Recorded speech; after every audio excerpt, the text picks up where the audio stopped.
Hallo, my naam is Elrika Esterhuizen en vandag gesels ons oor luistervaardighede. Nou daar was 'n tyd in my lewe wat ek geluister het asof ek met oorfone oploop. My kop was of te aan die gang of ek kon net nie altyd gehoor het wat die persoon gesê het nie. Dit het gemaak dat ek baie keer die volgende geantwoord het. Ag, dis lekker man. Nou hierdie manier van luister en reageer op mense het my eendag baie duur te staan gekom. Ek gesels eendag met 'n meisie en ek vra haar hoe dit met haar gaan. Sy vertel my toe en dit is een van daardie dae wat my kop so met my weghardloop en ek nie regtig na haar luister nie. Ek antwoord toe met my woorde. Ag, dis lekker man. Sy kyk my geskok aan en weet nie regtig hoe om te reageer nie en ek besef net daarso, ek het nou 'n verkeerde ding gesê. So bietjie skamerig vra ek vir haar om net weer te herhaal wat sy gesê het en sy sê vir my ouma is oorlede. My brug om met daardie persoon 'n verhoudingspad te stap, het ek verbrand. En dit omdat ek nie na haar geluister het nie. Ek het geluister asof ek oorfone aangehad het. En ek het besef, dis tyd om die oorfone af te haal. En regtig na mense te luister. Hierdie dag het ek 'n dierles geleer van die waarde van om regtig na iemand te luister. Om na mekaar te luister is een van die belangrikste instrumente in verhoudingsbou. En daarom is luistervaardighede belangrike boublokke van effektiewe kommunikasie. Ook in ons klein groepe. Hierdie vaardighede help jou om te wys dat jy belangstel in die persoon en daarom werklik hoor wat die persoon sê. Nie soos ek gemaak het, net antwoord om te antwoord nie. Prakties met laerskoolkinders kan ons die volgende aktiwiteit doen om kinders te help om te fokus, om te luister by 'n byeenkoms. Nou voordat ons vandag gaan begin, wil ek vir julle wys hoe ons met ons hele liggaam gaan luister. Nie net met ons ore nie. Ons gaan vandag ons oë, ons hande, ons ore, ons mond en ons brein gebruik. Wil julle sien hoe? Sit nou jou hande so op jou skouers asof jy jouself 'n drukkie gee. Maak dan jou oë toe en al rustig asem. Tel stadig tot by 10 en maak dan jou oë oop en kyk dan reguit met jou oë na my. Terwyl jou arms nog so styf teen jou skouers is. Luister baie mooi met jou ore na wat ek vir jou sê. Hou jou mond die hele tyd toe, terwyl jy na my luister.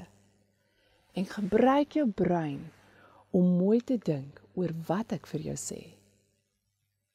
Nadat hulle dit gedoen het, is hulle meer gefokus en kan jy met jou boodskap begin.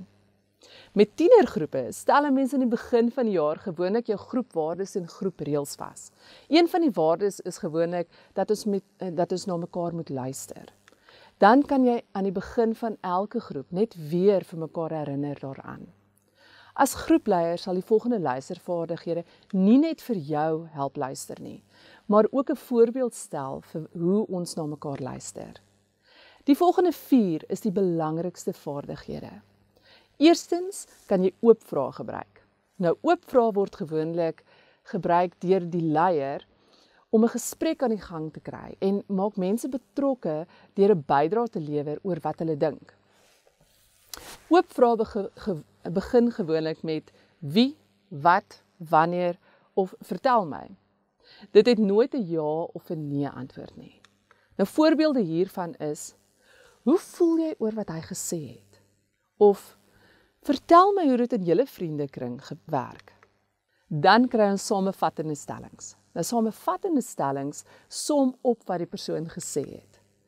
Dit bevestig dat jy na die persoon geluister het en help jou om op feite te fokus. Dit help die persoon om seker te maak dat jy hulle reg gehoor het. En dit help om konflik op te los, deurdat ons items een vir een hanteer. Jou groeplede kan 'n samevattende stelling gebruik om seker te maak hulle hoor wat 'n ander maat sê voordat hulle antwoord. Nou voorbeelde hiervan is, so jy sê jy was by die meneer, maar hy was nie daar gewees nie. Of so jy sê jy was weg vir die vakansie en daarom kon jy haar nie help nie. Ons kan verder van ego-stellings gebruik maak. Dit is wanneer jy dit wat jy by die persoon gehoor het in jou eie woorde ego. Dit demonstreer dat jy met aandag luister. Dit demonstreer dat jy die persoon se insigte en gevoelens ernstig opneem. Dit help jou om dit wat die persoon sê en voel te verhelder. So wanneer jy in klein groepe opdeel, byvoorbeeld 2-2 of 3-3, kan hulle mekaar se antwoorde eers ego voordat hulle weer antwoord. En wanneer hulle aan die groot groep terugvoering gee, kan hulle mekaar se antwoorde eerder gee as hulle eie antwoorde. Voorbeelde hiervan is: jy voel hartseer omdat Job alles verloor het.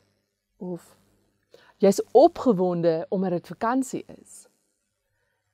Of jy's onseker of jy dieselfde sou gedoen het as wat Daniel sou gedoen het. En laastens kry ons neutrale of verhelderende vraestellings. Nou neutrale en verhelderende vrae en stellings help om die persoon weier te laat dink en die onderwerp meer uit te brei. Dit sal gewoonlik meer deur die groepleier gebruik word, maar dit kan veral in debatsgesprekke kinders help om mekaar beter te hoor. Dis meer gefokus as oop vrae. Dit help die persoon om te verstaan dat jy belangstel om te hoor. Dit help jou om meer inligting te kry wat die gesprek verder en dieper kan neem. Voorbeelde hiervan is: dis 'n interessante standpunt. Wat laat jou dit sê? Of ek het nog nie so daaroor gedink nie. Vertel my hoekom jy dit vra. Ek is spyt dat ek daardie dag so verkeerd reageer het tydens my gesprek met daardie meisie. Maar ek is so dankbaar vir die les wat ek daaruit kon leer en die waarde wat ek in luistervaardighede kon ontdek. Mag julle die waarde van om effektief na mekaar te luister elke dag nog meer ontdek en so saam groei. Ons gaan nou in die groepe hierdie volgende vrae behandel.